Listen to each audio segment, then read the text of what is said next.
அண்மை செய்தி 2026 இலக்கை அடைய நான் என்ன செய்ய வேண்டுமோ அதை செய்கிறேன் என்று தாவேகா தலைவர் விஜய் தெரிவித்திருக்கிறார். இது தொடர்பான மேலும் விவரங்களை தருவதற்காக செய்தியாளர் மணிகண்டன் இணைப்பில் இருக்கிறார். மணிகண்டன் வணக்கம். தற்பொழுது தாவேகா தலைவர் விஜய் அறிக்கை ஒன்றை வெளியிட்டிருக்கிறார். அதில் என்னென்ன தெரிவித்திருக்கிறார்? கூடுதல் விவரங்கள். தமிழக வெற்றி கழகத்துடைய மாவட்ட செயலாளர்கள் நியமன கூட்டம் என்பது கடந்த 2 வாரங்களாக நடைபெற்று வருகிறது. அந்த நிலையில 3வது கட்ட மாவட்ட செயலாளர்கள் பட்டியல் தற்போது அதிகாரப்பூர்வமாக அறிவிக்கப்பட்டிருக்கிறது. அதன்படி மத்திய சென்னை, கிருஷ்ணகிரி கிழக்கு, வடக்கு, மேற்கு, தேனி தெற்கு, வடக்கு, திருநெல்வேலி, வேலூர் கிழக்கு, மேற்கு, சேலம் மேற்கு, தெற்கு, சேலம் கிழக்கு, வடமேற்கு ஆகிய மாவட்டங்களுக்கான மாவட்ட செயலாளர்கள் இன்று அறிவிக்கப்பட்டிருக்கின்றனர். குறிப்பாக மத்திய சென்னை பகுதியில SKM குமாரும், கிருஷ்ணகிரி கிழக்குல முரளியும், தேனி தெற்குக்கு பாண்டியும், தேனி வடக்குக்கு பிரகாஷ் உள்ளிட்ட மாவட்ட செயலாளர்கள் இன்று அதிகாரப்பூர்வமாக அறிவிக்கப்பட்டிருக்கின்றனர்.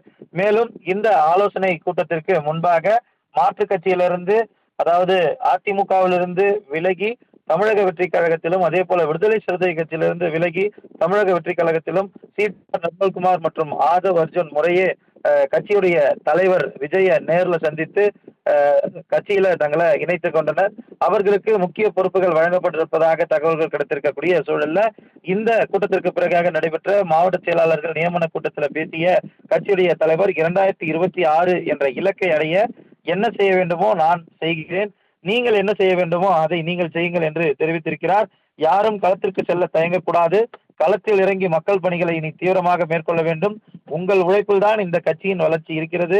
நானும் உழைக்கிறேன், நீங்களும் உழையுங்கள், வெற்றி அடைவோம் என்பதை மாவட்ட செயலாளர்களுக்கான அறிவுரையாக வழங்கியிருக்கிறார்.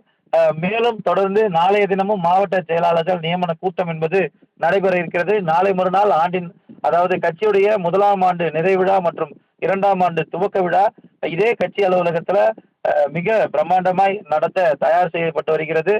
முக்கியமாக கட்சியுடைய கொள்கை தலைவர்களாக இருக்கக்கூடிய தந்தை பெரியார், அண்ணல் அம்பேத்கர், பெருந்தலைவர் காமராஜர், வீரமங்கை வேலுநாச்சியார் மற்றும் அஞ்சலை அம்மாள் ஆகியோரது திருவுருவ சிலைகள் நிறுவப்பட இருக்கிறது. சிலைகளுக்கு மாலை அணிவித்து மரியாதை செலுத்தியதற்கு பிறகாக மாநில அளவிலான நிர்வாகிகளின் பட்டியலும் அதிகாரப்பூர்வமாக அன்றே வெளியிடப்பட இருக்கிறது. இந்த நிகழ்வுல கட்சியுடைய தலைவர், பொதுச் செயலாளர் உள்ளிட்ட பலர் உரையாற்ற இருக்கின்றனர். அது மட்டுமல்லாமல் கட்சியுடைய கொள்கை பரப்பு இணை செயலாளர்களும் நியமிக்கப்பட்டிருக்கின்றனர். திருநெல்வேலியை சேர்ந்த கேத்ரின், சென்னையை சேர்ந்த லயலாமணி உள்ளிட்ட பலரும் கொள்கை பரப்பு இணை செயலாளர்களாக நியமிக்கப்பட்டிருக்கின்றனர். இந்த அறிவிப்புகள் அனைத்துமே அதிகாரப்பூர்வமாக தற்போது அறிவிக்கப்பட்டிருக்கிறது. மணிகண்டன், தொடர்ந்து புதிய நிர்வாகிகள் தாவேகாவில் தொடர்ந்து இணைந்து கொண்டு வருகின்றனர். தற்பொழுது பிப்ரவரி 2ஆம் தேதி தாவேகாவின் ஓராண்டு நிறைவு விழா நடைபெற இருப்பதாகவும் தெரிவிக்கப்பட்டிருக்கிறது. அன்றைக்கு தினம் என்னென்ன நிகழ்வுகள் நடக்க இருக்கிறது? புதிய நிர்வாகிகள் சேர உள்ளார்களா? அது தொடர்பான மேலும் விவரங்கள்.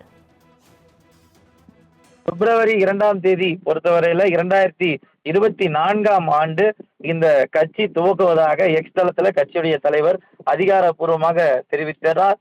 பிறப்புக்கும் எல்லா உயிர்க்கும் என்ற அடிப்படை தாரக மந்திரத்தை வலியுறுத்தி ஒரு சாதி மத அப்பழுக்கற்ற ஒரு இயக்கமாகவும் ஊழலுக்கு எதிரான இயக்கமாகவும் இந்த இயக்கம் தோன்றும், வளரும் எனவும் 2026 தேர்தல் மட்டுமே ஒற்றை இலக்கு என்றும் தெரிவித்து இந்த தேர்தலை அவர்கள் சந்திக்க இருப்பதாகவும், அதற்கு இடையில வரக்கூடிய எந்த தேர்தலின் மீதும் தமிழக வெற்றி கழகம் கவனம் செலுத்தாது, 2026 ஒன்றுதான் இலக்கு என்ற நோக்கில இந்த கட்சி தொடங்கப்பட்டிருப்பதாகவும், மக்களுக்காக தொடர்ந்து சேவை செய்து வந்தாலும் அரசியல் கட்சி என்பது தேவை என்பதால் அரசியல் கட்சியை துவங்கியிருப்பதாகவும் அவர் தெரிவித்தார்.